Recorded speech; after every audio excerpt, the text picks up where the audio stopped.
the way to build that visibility, to build that trust with the potential candidates and with people looking at you is basically how you show up, what your culture is. That's your first impression. So I think that's the new credibility. Before it was your space, how you looked like, but now it's like, how do I make people feel? If candidates cannot see how you operate, they won't trust you completely. And I think right now we are living in a generation where candidates are a lot smarter and a lot more critical on which companies they want to apply. So they are really doing the research. They are looking at culture, market, different expectations, what your employees say about working there, like a lot of different things. And that's why employer branding matters, because it's how you bridge distance. And that means trust.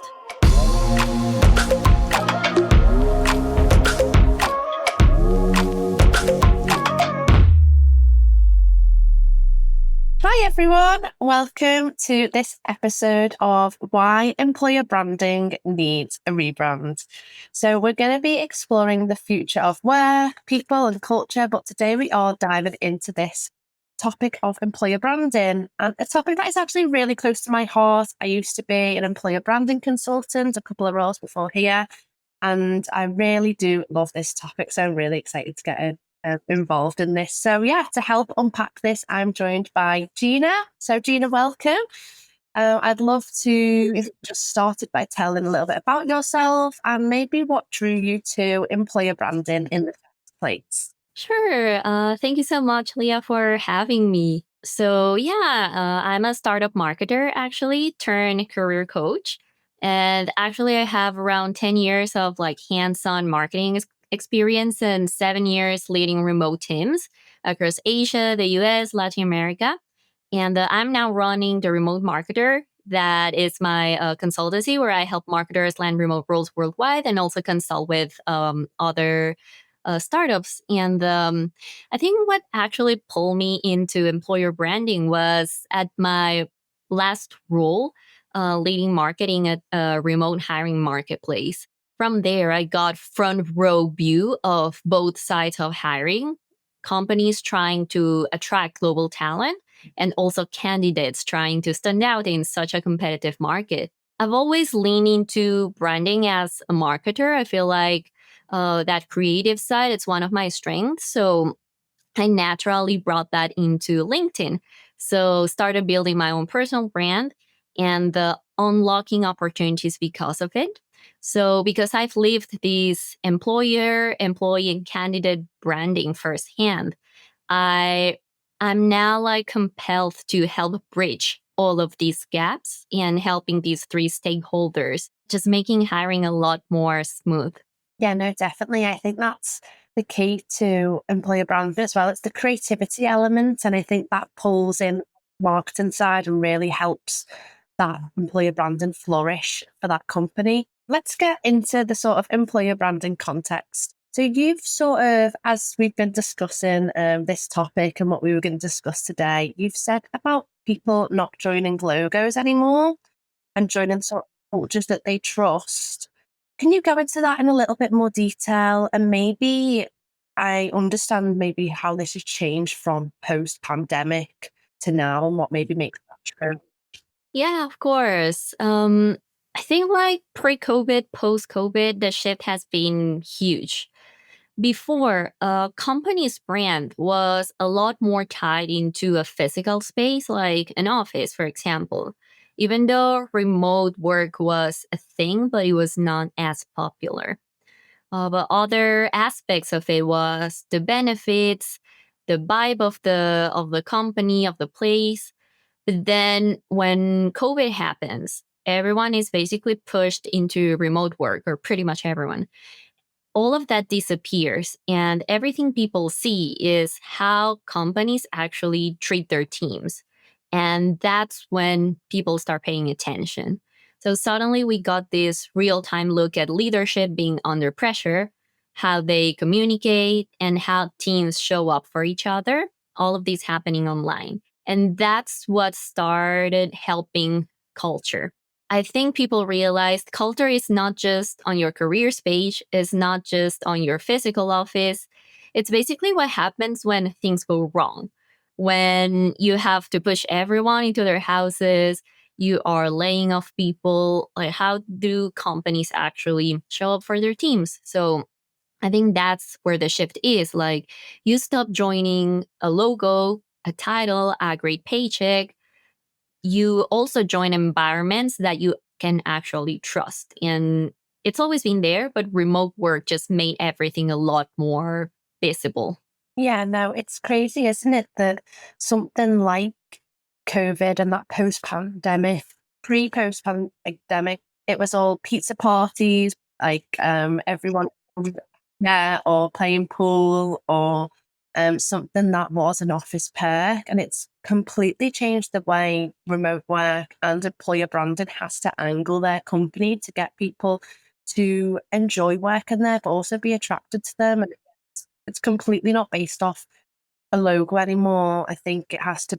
It's like this the shift, as you mentioned. It's not perks anymore. It's showcasing how you can help people, and yeah, this it's definitely changed, especially with remote work.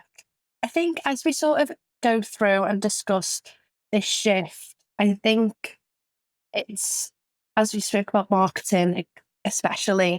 How then with this shift, what's the biggest difference then between, say, like marketing what a company sells versus marketing what why to work there? Because those two things are both marketing, but I think you're completely doing it in a different way, like company branding, I guess, versus employer branding. That's a great question. And I think sometimes companies have both concepts very like mixed. When you are marketing a product, it taps into emotions and feelings as well. But I think the big difference is control, because with product marketing, you shape the story. Like, that's basically our job. Like, our job is to create the positioning, building the product, as in how are we going to sell it. With employer branding, it's your people actually living and embodying that story. For example, a customer interacts with your product itself, with its features, but an employee interacts with your culture, your processes, your leadership every single day. So I think that's the big difference. Like, how someone feels using what you sell, and how someone feels working with you, which definitely it's not something a customer can touch. So yeah, I think like you cannot brand your way out of a culture that doesn't match your message, right? So everything needs to be like very well aligned. Product branding is crafted, employer branding is something that it's there. It's just revealed. Yeah, I think it is. The employer branding side is very emotional. And I think everybody involved in the process needs to realize that because, especially with, I think probably the similar thing is like the touch point, isn't it? It's the touch point of a customer seeing the product, the touch point of an employee seeing the job post online. The touch points and how they move through the journey are very similar, but it's more like this emotional connection that somebody can have to the culture, or if, yeah, they really wanted this job, but perhaps the product side isn't so emotional because of their wants and needs. And if it doesn't go to their requirements, then it doesn't fit. So it's sort of, yeah, it's like that sort of switch. And I think comparing employer branding and the employer journey similarly to a customer journey is like a great analogy because of the touch points. But I think to realize that, yeah, the employer branding side of things is more close to people's hearts, and they're they're really getting into that culture. They're seeing whether it works for them as well as whether the company thinks that they will fit into the culture as well. There's a lot of different like points of the employer branding journey, which is from the company side and from the employer side. Make sure that everyone is feeling like happy and comfortable in that journey, but also in the onboarding process. Yeah, exactly. Like they overlap in some way. And when you're building your employer branding, you're also bringing people into like trying out your product. So, and the like vice versa. So, yeah, it's a very interesting concept. As we do speak about remote teams now and sort of the rise of them, maybe how has employer branding changed, but then why is it such an essential part now for global hiring and remote teams? I think because with when you work remotely, you are removing that again, like that physical space where traditionally a culture is built. So the way to build that visibility, to build that trust with the potential candidates and with people looking at you is basically how you show up, what your culture is like. That's your first impression. So I think that's the new credibility. Before it was your space, how you looked like, but now it's like, okay, how do I make people feel? If candidates cannot see how you operate, they won't trust you completely. And I think right now we are living in a generation where candidates are a lot smarter and a lot more critical on which companies they want to apply. So they are really doing the research. They are looking at culture, market, different expectations, what your employees say about working there, like a lot of different things. And that's why employer branding matters because it's how you bridge distance. And that means trust. Yeah, absolutely. I think it is all in the online presence, like careers pages need to be highlighted. It needs to be showcased, obviously, beforehand. Employee advocacy was such a big thing, especially, but that would be more of photos of the office, photos of a lunch that was provided, photos of a day activity. Some of these things can still happen, but it would be in a little bit of a different form. So maybe a food delivery option that's sent via email, and then you select your meal voucher for the day, or it might be a swag pack that gets delivered to your house.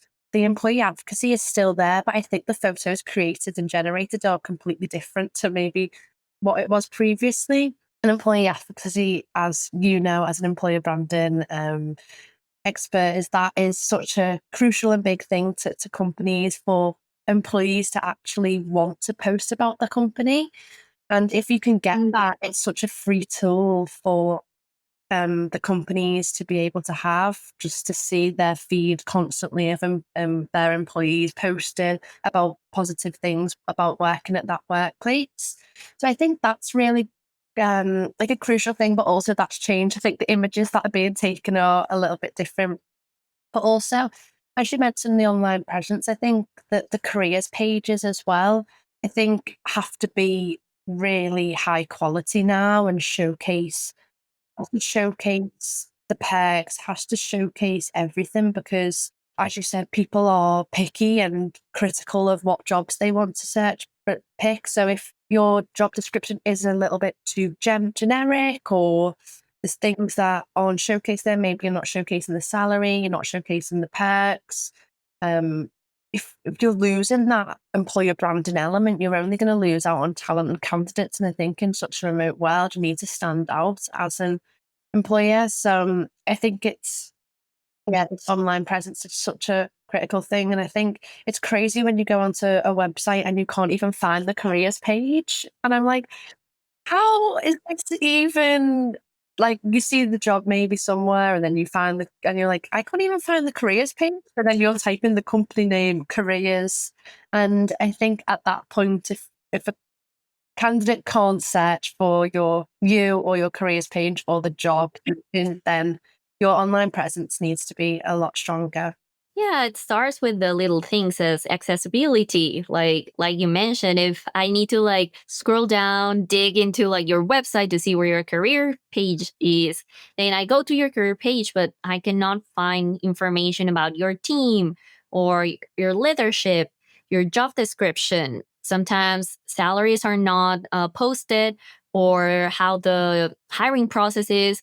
Those are like small things, but if you think about it, candidates are a lot more willing to join you when the door is fully open, not when I'm like keeping secrets out of you because it benefits me. So, yeah, it's like I give you and then you also give me. So that's when you start building the relationship.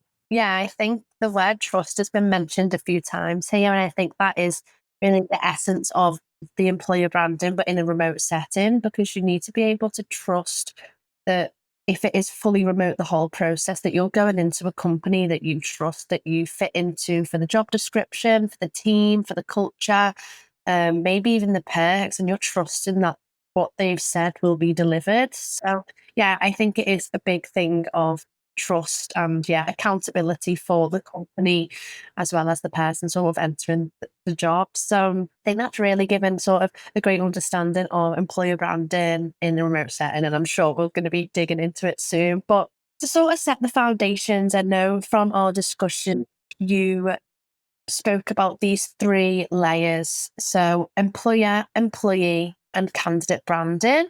So do you maybe want to walk us through this framework, and I can sort of jump in, ask any questions, but yeah, just to that sort of three layers of branding. Sure. This is actually like my favorite way to explain branding in remote companies because I think it gives a structure to something that is naturally like awkward or fussy. And the first layer would be like employer branding. That's basically how the company shows up. It's from within and then sees externally. You name it, like culture, leadership style, values. How do you communicate publicly? Then there is the employee branding. That's what your people share organically, not the stuff that marketing team puts together and gives you so you can share. It's like real stories about how you work, what you learn, how you collaborate, fully like human expression of your culture. And then the third layer would be candidate branding. That means people on the outside that want to join your team. How these potential hires position themselves, share their expertise, and show what they bring to the table that aligns to what your culture is. So I know this is something probably companies cannot control, but what you can do is like control how you show up, and then you are naturally attracting the people that match this exact culture that you want to foster. It's like an intersection.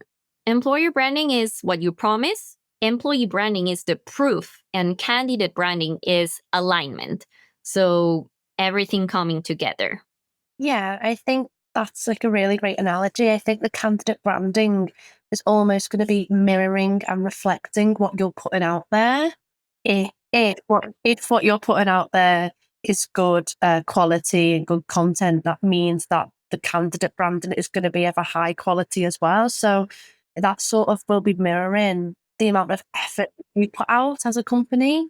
Yeah, exactly. Like it's like mirroring your actions. And in the end, that's the type of people you want to attract, right? Like without those that don't align with your goals or your mission, the type of people you want, and attract the high potential fit. So, Yeah, it really sort of filters out the people that you want to work for you, because that sort of identifies who those strong candidates are. Because if as an employee you have your mission, your goals, perhaps a few things hidden in your website, and if the candidate is the person that's finding those and identifying the goal, the mission, the values, and stating those in their job application, it means that they're aligning with what you are as a company, but also really willing to put in that hard work as well. I think it's a great addition. And yeah, the employee advocacy part is something that I know we discussed. But yeah, if people are willing and wanting to post their positive experiences, then it's a win-win for the company, isn't it?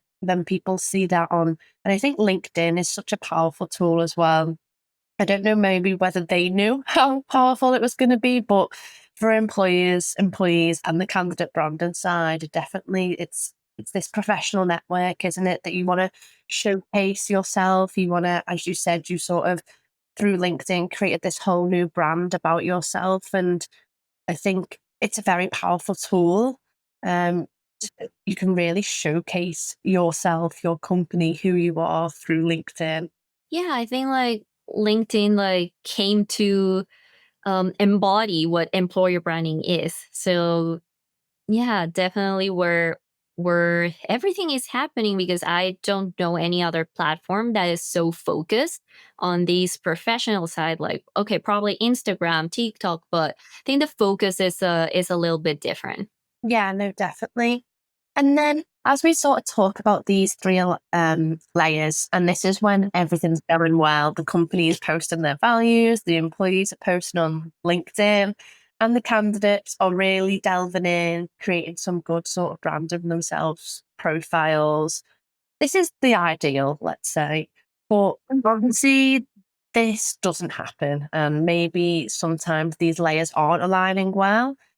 Um, or maybe any warning signs of this or any examples where, yeah, you can see that this isn't happening and how to maybe pull that back and make sure that you're staying aligned for the best idea for your company. Yeah, I think when these layers are not aligned, the cracks just come out like very quickly, and it's very transparent. You will see employees posting things that honestly sound like AI, don't feel natural, when leadership is saying one thing, like, this is a great place to work. But then when you ask an employee, it's like completely the opposite. Some candidates are opting out of processes because the external story doesn't match the interview experience. So, all of these different touch points actually add up to that mismatch. And I think like probably one of the biggest red flags is also silence. If your people never talk about you, or candidates cannot clearly articulate what you stand for, that also says a lot, because at the end of the day, alignment builds trust, and when things are not aligned, it just exposes all your flaws. And yeah, I think that's becoming a lot more powerful in this generation, or in this era, where before it was all about revenue, like really hard performance metrics. But now culture takes a different meaning, that it's a lot more important, because it can also impact directly on revenue and those big figures as well. Yeah, no, I think that's a really good way, firstly, to describe it is silence, because I think silence from all points, silence from, yeah, the candidate if they're in the process and then they're just like, this is not even describing of how you are actually describing your process, because you're going to completely lose out on the best talent there. And maybe the candidate branding and the employer branding on the outside of the employer branding was all well and good. So the candidates you're receiving are really high quality. But if the internal processes on touch points, as you mentioned, are not expressing that employer branding culture that you're trying to put out there, you're going to completely lose out on that talent. If you're saying, oh, we work really well in teams, but in the job interview, you're like, oh, so what teams will I be working with? Oh, you'll be working alone. Okay. We have a really high selection of tech in the interview process. Oh, what tech will I be given? Oh no, you have to buy your own laptop. Okay. Like, it's these things need to align for people to want to push on with the process, and it can happen. And it's a sad thing, because I don't know at what point maybe person that wrote the job description doesn't work with the people who are inside the internal processes. But yeah, that alignment really needs to be aligned, because if not, it's going to completely crumble. And yeah, as you said, the cracks definitely going to show even in that first instance, that first conversation. Some people but maybe only start a job if, like, for example, the laptop is provided, because it's a big upfront cost, for example. And I think those key things, and then maybe at the end of the process, oh, they did get a laptop, but the person in the internal processes didn't know. So yeah, I think it needs to be aligned, and the warning signs, yeah, can definitely show early with those red flags. Yeah. So as we sort of speaking about those three layers, which has really helped, hopefully, me and the listeners to see about that alignment of those three different things. I guess we're now looking at how a company sort of shows up.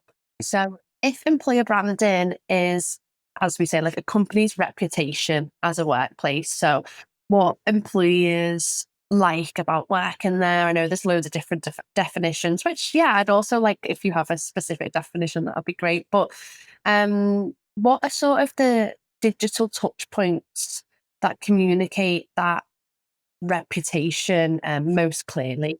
Yeah, I think this is a big one because companies underestimate how many touch point candidates actually look at. It's not just like your careers page anymore. It's really everything. From your job description, right? We already touched on these, like the tone, the clarity, how can you articulate, how your team works. Candidates definitely read between the lines. And then there is your LinkedIn presence.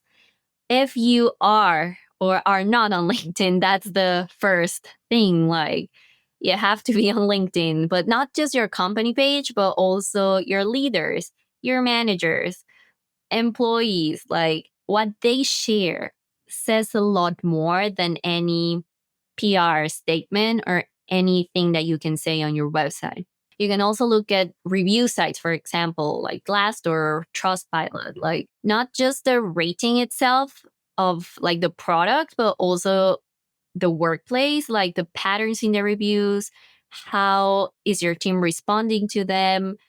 Thoughtful responses always build trust. When you don't reply, then not replying again, like silence is not an option. How is the tone in your emails? How do your recruiters write? How do you respond to comments online? Every content, right? Like if it reflects real people, if it's stock images. And I think like for remote roles or remote teams specifically, like your digital footprint is the closest thing candidates have as in walking into your office. And of course, there are some things you cannot control, like, for example, what shows up in the news, what shows up in Google or ChatGPT. That's a big search engine right now. But what you can control, that's what you should be touching. Sometimes teams they get super overwhelmed because they don't know what to post, for example, whether it's like company page or personal accounts. But I think the most important question is like, what does the way we show up online or we don't show up says about us as a workplace? If the answer aligns with what your values and your mission is, then there is like success. But when it's not, then okay, we have a problem. Yeah, absolutely. I think, as you said, there's so many different elements and touch points, and yeah, I like the digital footprint. I think that digital footprint is really one of those things because, as you said, it can be all well and good if on your careers page you've got an image of somebody. But if that's a stock image, then it just seems false and fake. And I know you're trying, but it's not sort of showcasing who you are and that, like, the truth. It's not secure and trust for that the candidate who's wanting to apply. And yeah, I think replying to reviews on Glassdoor is such an essential part of any company because that silence is highlighted more if a bad review has no response. If it's a review from a candidate, perhaps they have left the company or they didn't get the job. For example, I think exit interviews are a really good way to get this feedback prior to like a review going on because you can maybe find out these things and say like, "Oh, I'm really sorry, I didn't know this was happening. Is there any way that we can rectify it now?" And try to find out before they are so enraged and go online because, as you said, that digital footprint is a really big factor for what that company's reputation is showing. I think remotely, finding out maybe that something isn't working for somebody is a lot tougher than being in an office because you're completely taking away that face to face contact. If you see someone and they're a little bit upset or they're not feeling themselves, or you have a conversation with them and you realize that maybe they're overworked, you need to hire somebody else. And sometimes those things are maybe a little bit more apparent in person. And I think it needs to be a lot more rigid in remote settings to make sure people maybe are like are feeling appreciated? Do they trust the company? Is there anything that they've seen that maybe when they first started they still haven't received yet or they haven't been part of? And constantly checking in to see if that person is sort of aligning and feeling like comfortable with the employer brand, because if at some moments they're not, it's nice to sort of get that feedback throughout, because we know that the employer branding will constantly be changing. The more people that are hired, it's going to constantly change. The employer branding won't be the same as if there was 2 people to if there was 300 people, because now it's a whole new prospects, different values. It's maybe stretched globally. It's remote compared to maybe when it was in the office. So yeah, I think constantly having that feedback and constantly trying to make sure that, especially in a remote setting, is more sort of accountability of, okay, I've checked in with this person in 1 week, 1 month, 3 months from a HR point of view, and giving them the opportunity to speak up and say, oh no, I did see this, this, and this, and it's not quite aligning how, right? And giving them the opportunity to put that right. Yeah, and I think you touch on an important point. Like the employer branding it's evolving. Like it doesn't stay the same, and that's why it's work that you have to do like every day. It's not just like one project or one campaign that you can give to the marketing team or the HR team to execute this quarter. It's like actually something you have to be like revisiting every time and really getting input and give ownership to every single person in the company, not just one team or one person.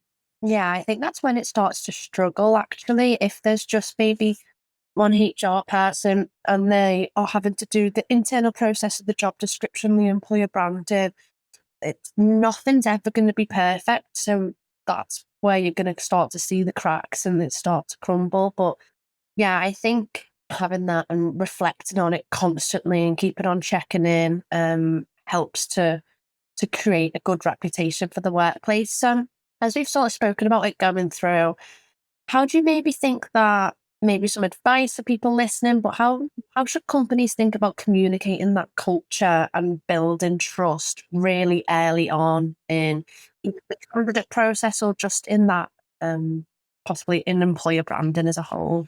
So, for example, like living out the obvious, which is your career page, right? Because if the only place where your culture lives is that page, then you don't have a story. You just have a marketing asset.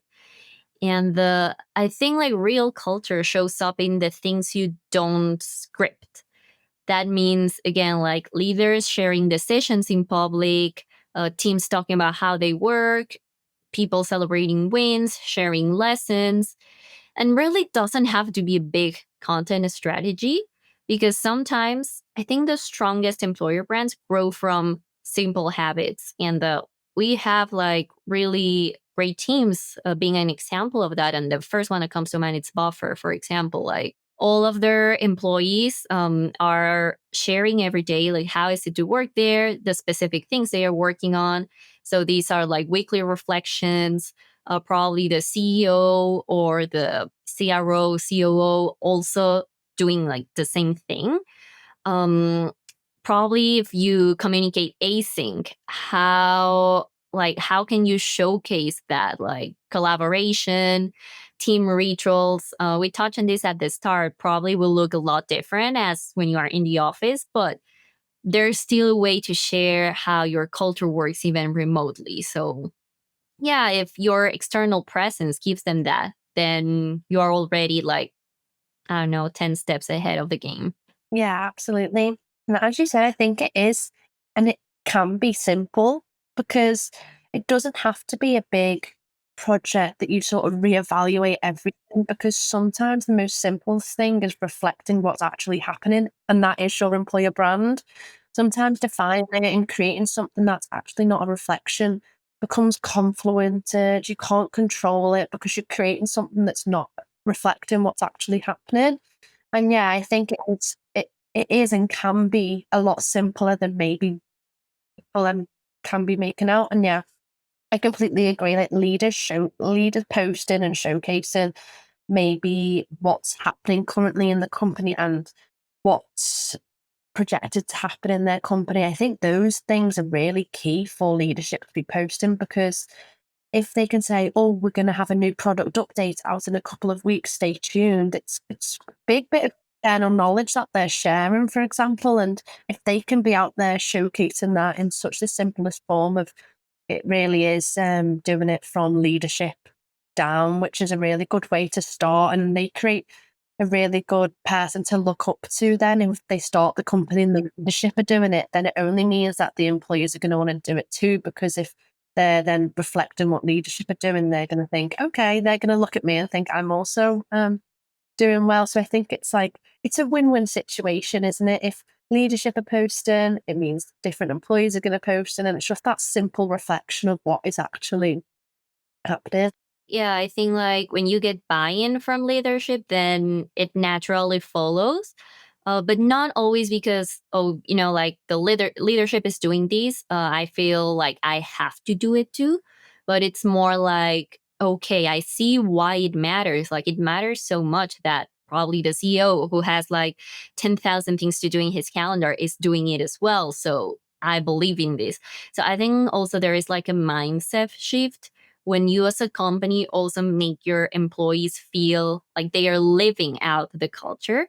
So yeah, it changes versus I have to do this because this person is doing it as well.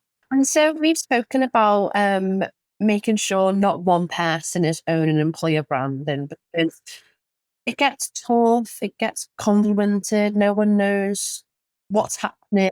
So I guess as we've spoken about marketing and HR, who do you think owns it? Why does it float between the two? And why is it so important for it to have that joint ownership, I guess?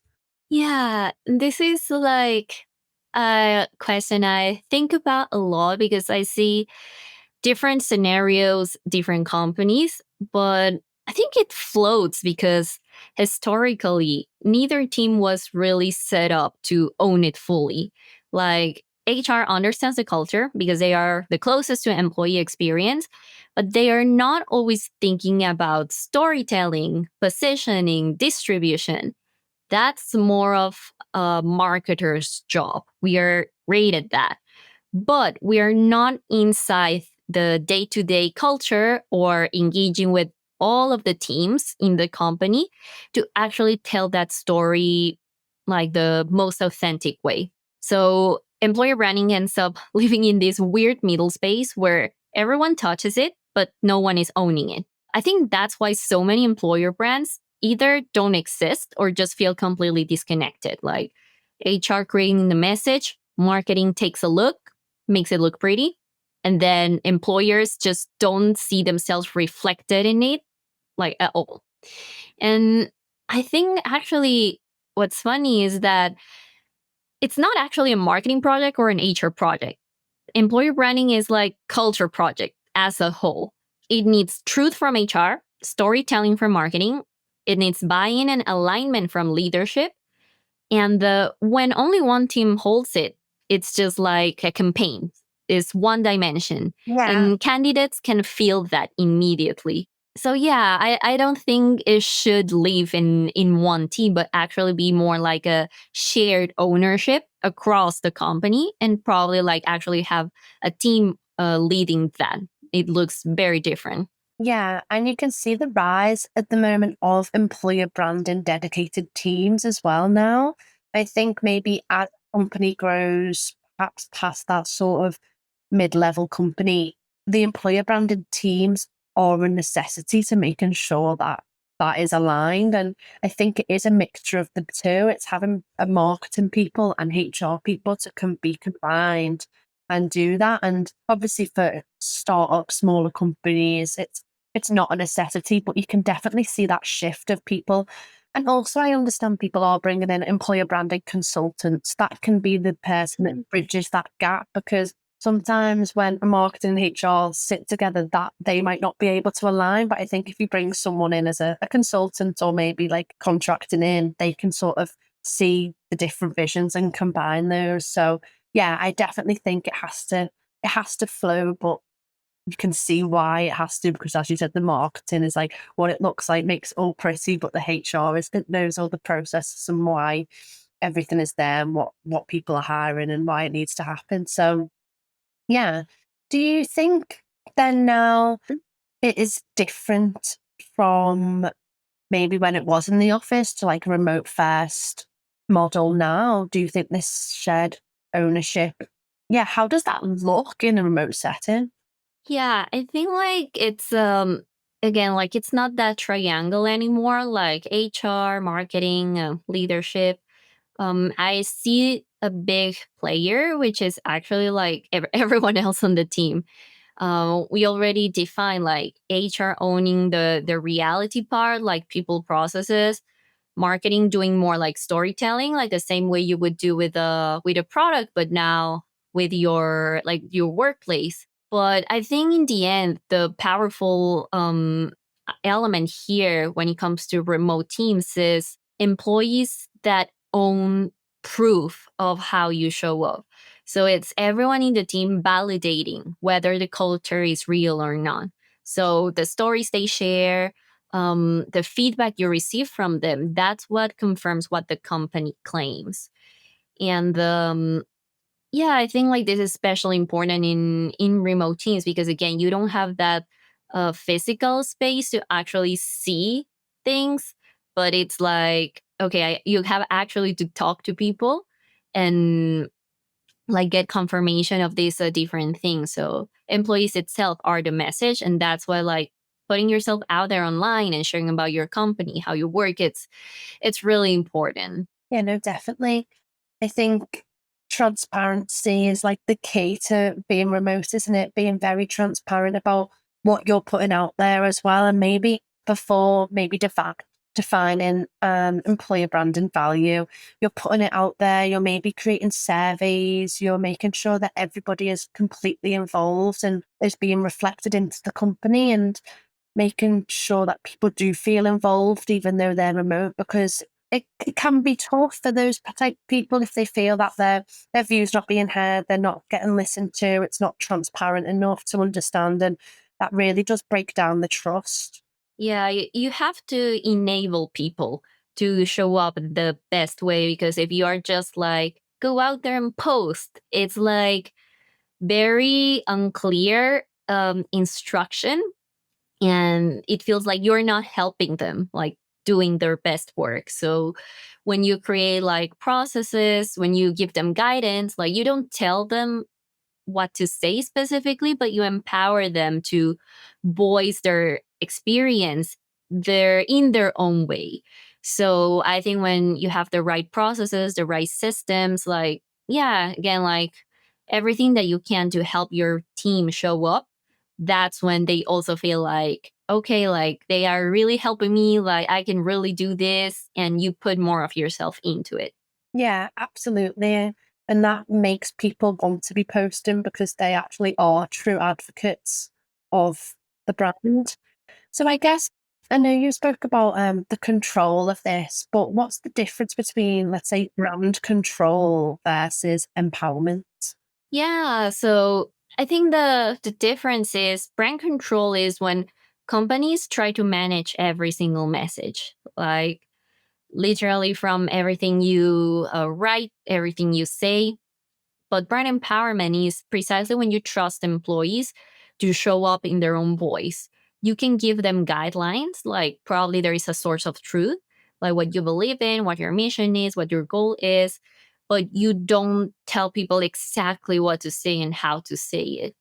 I think control, what it does is creating silence. In the end, people are scared of saying the wrong thing. What if I get laid off? What if I break my contract? Like maybe I just don't do it. But when you empower someone, it creates authenticity because actually people feel safe. Like your company and your team is encouraging you to do this, and they just feel like it's a safe space to share. So, in the end, you don't need perfection because I think sometimes as marketers, we can be very critical on content. How do people post? What do they say? But in the end, you don't need perfection. You need something that's real. And that's what external people trust. Yeah, absolutely. I think authenticity is key. It's nice for the marketers to be able to provide maybe an image to share if somebody wants that, or if there's something that's going to be upcoming, an event that people are visiting, and just say, oh, well, this is a little guideline. We'll be going, this is the booth number. If anybody wants to post about it, and just give full moments to be able to do that. And for some people, they could be really putting themselves out there. It could be something they've never done before. So you have to be wary that as a marketer, not everybody to just be going on LinkedIn and posting, because that's something that we are so used to, and that's in our core of wanting to be. But I think also that authenticity is pulling in, and people need to maybe not be relying on the sources of AI as much as well, because you can start to see when that maybe isn't as authentic. I think utilizing it as a way to maybe, if you write something out and just say, does this sound okay? Is it, oh, I would maybe put this here, you've repeated yourself here. It's good to sort of clarify and make sure that it's got clarity. But I think when people start maybe utilizing AI a little bit too much, the brand voice of that individual can be hidden, and it's doesn't become, it may be perfect, but it's not authentic. Yeah, I think that's pretty common with non marketers. Like, they're still part of the team, like engineers, customer support, finance, you name it. But I think sometimes they could rely too much on AI because probably they are not aware of what good content is. And that's not necessarily a bad thing, but I think it also means making yourself as a marketer more available to help your team, like give them feedback, share best practices, and also help them feel safe that, I mean, if this is who they are, that's still okay. Like, again, this is a safe space. So, yeah, how do you build that relationship even among your own colleagues? Yeah, give maybe some form of channel called employer branding questions, and in a Slack group, and give people the opportunity to openly ask questions. Hi, I want to post this. Can anybody check this through? And you could have a team of 6, 7, 8, 9, 10 people. It could be a combination, and people could just say, oh yeah, that's really good.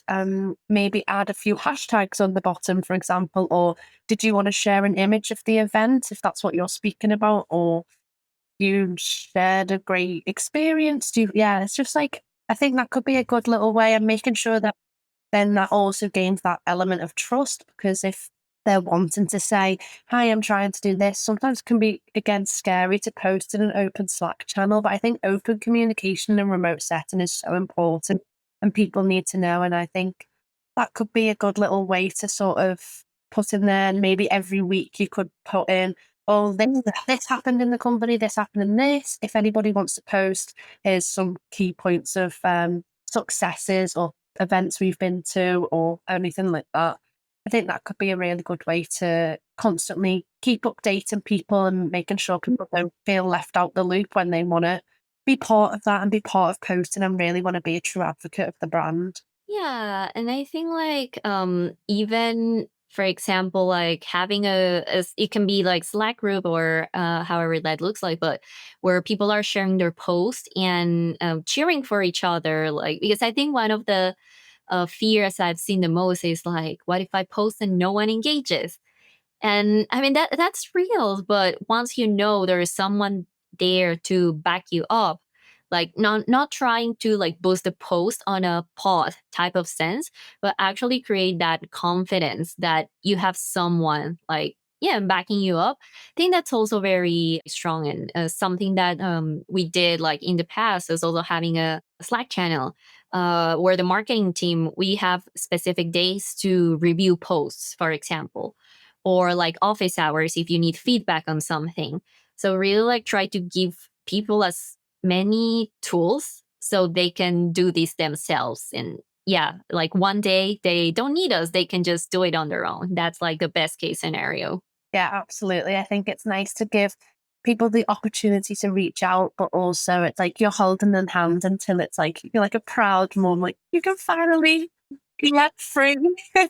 And people feel so confident and happy when they actually can be that person, I feel. So nice to sort of be able to help people and teach them maybe, yeah, the values, different touch points, how they can showcase themselves. But yeah, just giving them the confidence to be able to show that people can be authentic and no one's bothered if you don't get a like because it's just about putting yourself out there. And I think that's sometimes the hardest part of all.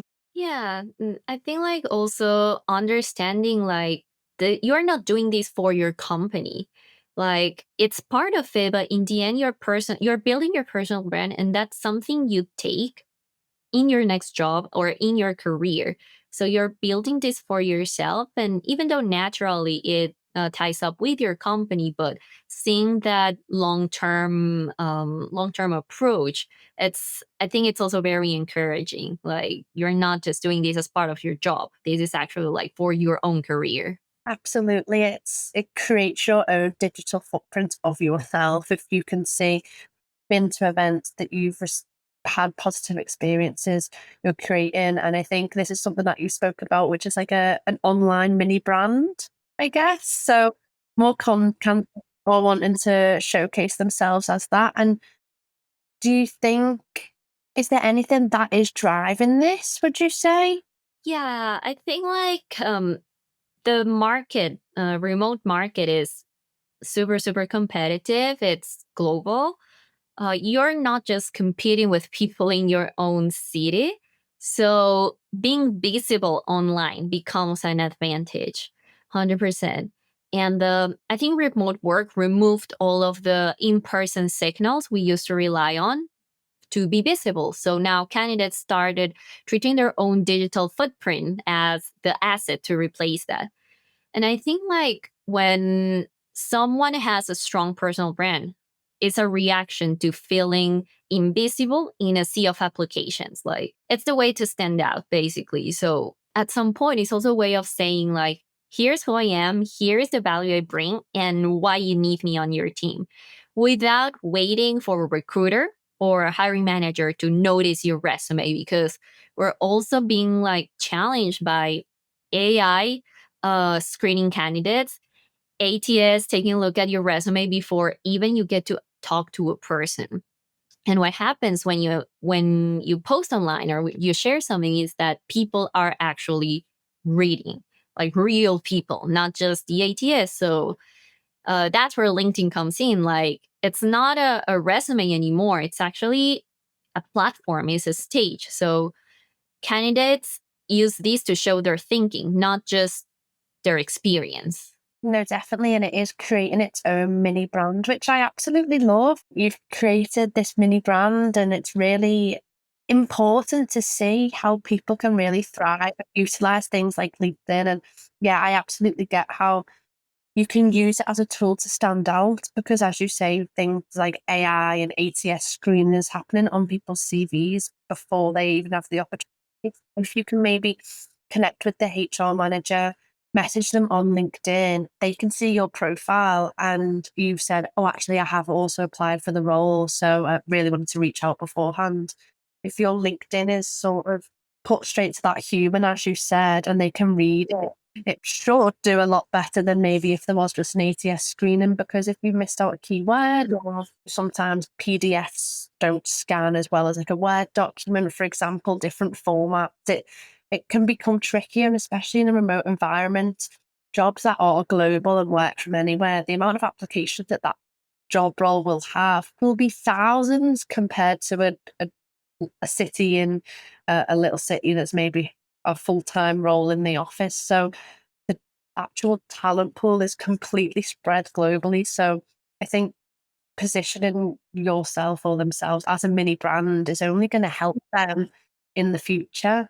It's the new currency. Like in this market that's so difficult, that's what you need. And something I repeat on LinkedIn and share with my clients every day. So we focus on this part of like personal branding, networking, and the results are clear. It's not just something that like career coaches are saying or like hiring managers are saying. Like there's proof that this works. So Yeah, definitely. So do you think having a strong employer branding will actually make sort of a smoother and faster hiring process?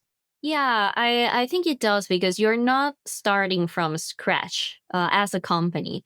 Because when a candidate has a clear personal brand, you as a hiring manager or recruiter, you already know how they think, what they care about, how they communicate, what they stand for, everything all before the first call. Because usually when they are searching, the first thing you look at is their LinkedIn, or if they apply, what do you look at? Probably LinkedIn, and then their resume, anywhere on that order. So a strong brand really gets candidates noticed even before they decide to apply. I can already see the value, the expertise, the personality, so I know if you are going to be a good fit or not. So it's basically a shortcut for hiring teams. So I think just to finalize our conversation, it's can't believe it's nearly been an hour already. So as we've spoken about in the past, as we discussed, I think you've got a three-pillar employer branding framework. Do you want to talk us through that and just give a little bit of an example of what and why this framework works? Sure. This is just a way to think clearly about employer branding, and the three P's. That's just a name I made up right now, but like the first one is positioning, and that align with how a marketer thinks, right? Like how you market a product, but this is your promise. It's like the clarity piece, who you are as an employer, what it feels like working with you, and how should people actually work with you. The second one will be proof. That's the evidence, everything that candidates can actually see from employer stories, leadership behavior, transparency in your job descriptions. And then we have perks or benefits. Well, actually, perks can be something that other companies are copying from you. The proof cannot be replicated. So as a company, you can offer the same salary, maybe the same or better type of benefits, whereas you cannot replicate the amount of engagement from your own team. And then we have perception, which is external. Perception is basically your reputation. How does the outside world interprets all of this information across every touch point? So, in a nutshell, positioning is what you say, proof is what you show, and perception is what people believe. And when all of these are aligned, then again, like it's a great employer branding. You have more people coming in, revenue, and you're the place people want to be at. What's one practical first step that they can take? And also, what do you think employer branding is looking like going into next year and into the future? So I think, as in what can companies do like this month, I would start with clarity. And I think most companies skip this and jump straight into a project, a content, a campaign. But if you don't know exactly what you stand for, everything you do, it's gonna feel generic and misaligned. So I think probably this is also an approach I see very often. Like either it's in your life, in your job search, in projects you do, like we skip the strategic work to execute, but really taking the time to define your positioning, what you want to be known for, what it actually feels like working with you. And that means probably interviewing candidates in the way of like, what do you think when you see the job description, or interviewing your own employees. That alone fixes half of the messaging issues companies have. And probably a more practical thing, like if you're, for example, if your leadership it's not sharing on LinkedIn openly, have them post one single thing, like what they did this week or their next project they are launching, decision lessons, team wins. Just get momentum going. That would be like something more practical. And as for what I see happening with employer branding next year, actually, I think employer branding, it's not going to start with the company at all, like the employer branding itself. It will start with the people. And we're already seeing that trend. And we've talked about this a lot, like employee generated content. Companies aren't investing in it just for fun. Like they are doing it because they know it drives reach. Of course, it builds trust. We already established that, but it also builds brand awareness and revenue. And we start to see companies building personal brands and getting revenue from that. So because of that, they hire people who already have strong personal brands. Like they don't want to start from scratch. They want someone who probably can amplify their message. So I think, employer brands will be built by employees first, candidates second, and the company message, it will come to fill in the gaps. So I think it's a different placement that we are looking at right now, more towards reputation matching rather than resume matching. Thanks. I think that is such a perfect summary of everything that we've spoken about, making sure we get that clarity and it is on what is actually happening, surveys, internal interviews, and also interviewing those candidates, getting as much feedback as possible to making sure that you are representing the company and the reputation is sort of in place there. So thank you so much, Gina. It's honestly been so good and refreshing speaking about employer branding, a topic that is really close to my heart. I think we've really gone through the sort of the context, company branding versus employer branding, these three layers, and how if these aren't aligned, what can happen. Who owns employer branding, which is a really good topic, which I think could probably also be a podcast on its own. Turning those people into advocates, mini brands, which is the rise. And as you discussed, going into 2026 and further, it's only going to get more and people are going to be showcasing their own brand. And it's going to be how it's going to be leading the employer branding itself. So thank you so much. It's been so lovely speaking to you. You've given me and the audience a lot of knowledge to take back and how they can make some real good progress in making a strong employer brand for remote companies. Yeah, thank you so much for having me. Like, I loved our conversation, and yeah, we covered so much. So, yeah, thanks again. And yeah, I hope our audience has learned a lot today. Yeah, me too. Amazing. Well, yeah, thanks again. And thanks to all the listeners listening today. Stay tuned for our next episode of the Freedom of Work podcast. Bye.